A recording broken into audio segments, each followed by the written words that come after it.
Di bagian ketiga, kita akan melanjutkan mengenai metode ekuitas.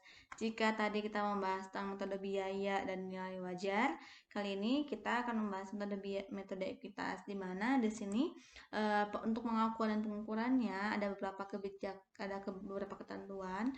Yang pertama, si ekuitas tersebut nantinya akan berubah ketika ada perubahan laba atau rugi yang dihasilkan di laporan laba rugi. Nah, kalau sepertinya perusahaan mendapatkan laba, otomatis akan meningkatkan ekuitas, tapi kalau perusahaannya rugi, otomatis akan mengurangi ke ekuitasnya. Lalu untuk pembagian dividen yang dilaksanakan oleh entitas, otomatis akan menyebabkan investasi kita akan berkurang, karena kan dividen itu sifatnya mengurangi ekuitas.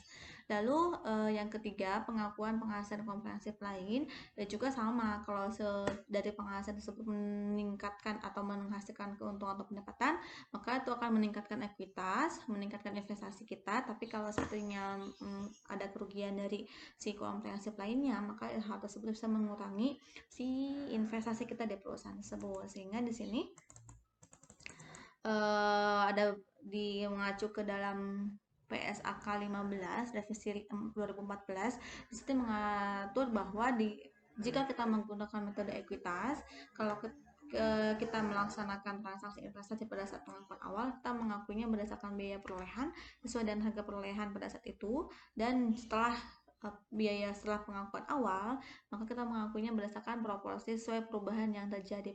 Perubahan-perubahan yang tadi itu sesuai dengan yang dijelaskan sebelumnya yang ini. Lalu di sini ada perbandingan jurnal pada metode biaya, nilai wajar, dan nilai ekuitas. Tidak terlalu berbeda jika kita menggunakan metode biaya dan metode nilai wajar. Yang pertama, ketika si PTA memperoleh kepemilikan PTB. Di sini semuanya jurnalnya sama, metode biaya, metode nilai wajar. Tapi kalau kita menggunakan metode ekuitas, ada keterangan pada entitas asosiasi. Lalu di penerimaan dividen itu kan kalau seperti metode biaya dan metode wajar, maka ketika PTA mendapatkan dividen dari PTB atau si investasinya, si PTA akan mengakui adanya kas, dan di kreditnya itu kita mengakui sebagai pendapatan dividen, yang akan dilaporkan di laporan laba rugi. Tapi kalau kita menggunakan metode ekuitas, maka si dividen yang kita terima dari PTB itu akan mengurangi investasi kita di entitas asosiasi. Dasarnya apa? Dasarnya yang tadi, kalau sepertinya dividen itu sifatnya akan mengurangi si ekuitas, sehingga di sini mengurangi investasi kita kan ya, sehingga ketika ada penerimaan dividen, otomatis di kreditnya akan mengurangi investasi kita di entitas asosiasi tersebut. Untuk pengakuan adanya ketika perusahaan investasi atau PTB di sini menghasilkan laba atau rugi, maka di sini jika kita menggunakan metode biaya atau nilai wajar, kita tidak akan melaksanakan jurnal umum. Tapi kalau kita menggunakan metode ekuitas, maka si laba bersih atau rugi bersihnya itu diakui sebagai, kalau laba itu akan menambah investasi, sumbernya dari bagian laba entitas asosiasi. Tapi kalau rugi bersih, kebalikannya, tinggal dibalik saja. Begitupun juga dengan penghasilan komprehensif lain atau rugi komprehensif lain. Untuk yang dua metode ini tidak di jurnal, tapi kalau metode ekuitas itu ada. Kalau laba sama, di debitnya ada penambahan investasi, di kreditnya berasal dari penghasilan komprehensif lain. Begitupun kalau rugi tinggal dibalik.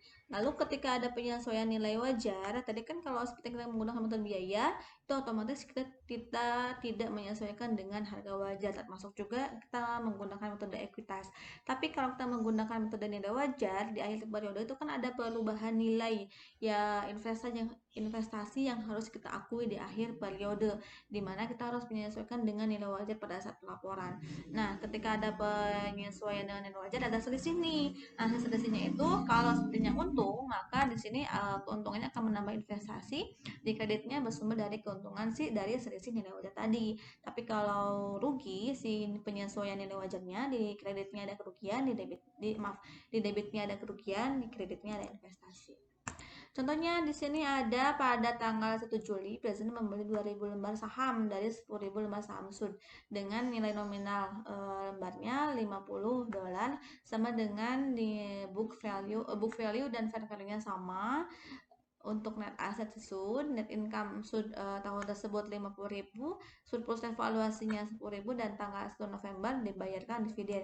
Maka dibuatlah jurnal menggunakan cost method dan equity method. Di sini ada perbedaan jurnal. Kita lihat pada saat pengakuan pembelian si saham tersebut ya, atau membeli kepemilikan si PT si Sudco. Di sini ada di debitnya ada penambahan investasi di si Sud. Di kreditnya ada cash nilainya sejumlah dengan harga wajar. Berarti harga wajarnya itu jumlah yang diberikannya berapa lembar? 2000 lembar dikalikan dengan si harga wajar sahamnya.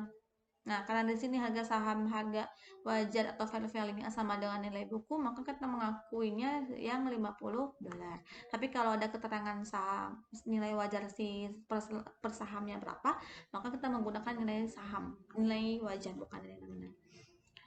Hasilnya 100.000, di equity method juga sama. Lalu ada pengakuan pencatatan dividen. Dividen yang dibagikan oleh PT Sud senilai 20.000.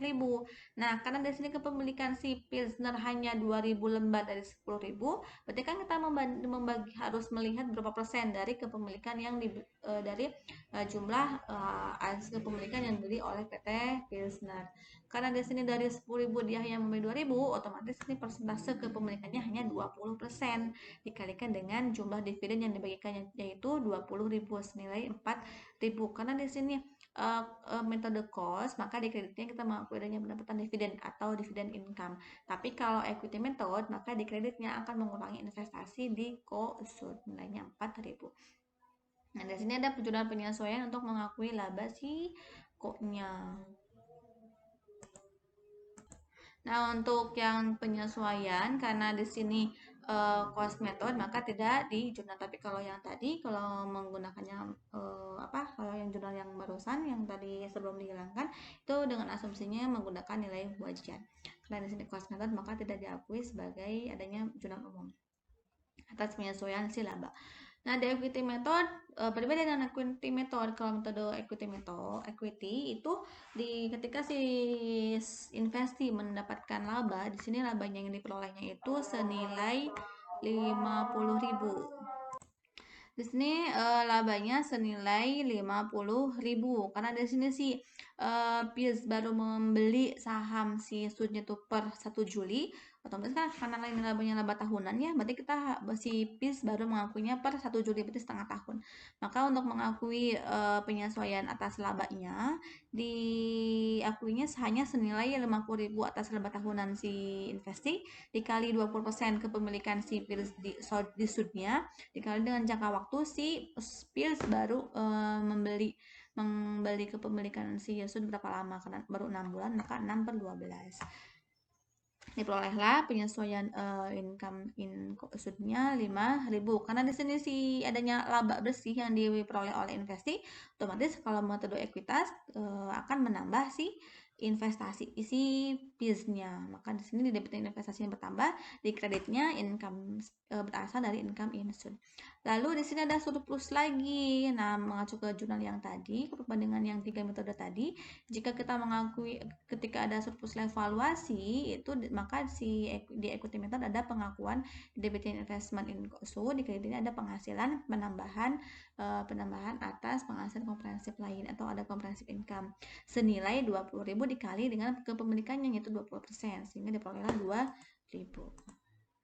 Nah, ini kalau berdasarkan PSAK 55 ketika kita menggunakan metode ekuitas itu kita ada investasi di si investasinya itu kita bisa mengakuinya ke dalam fair value through profit or loss atau available for sale, tergantung dari niat kita membeli tersebut. Kalau kita membelinya itu hanya untuk dijual, maka masuk ke available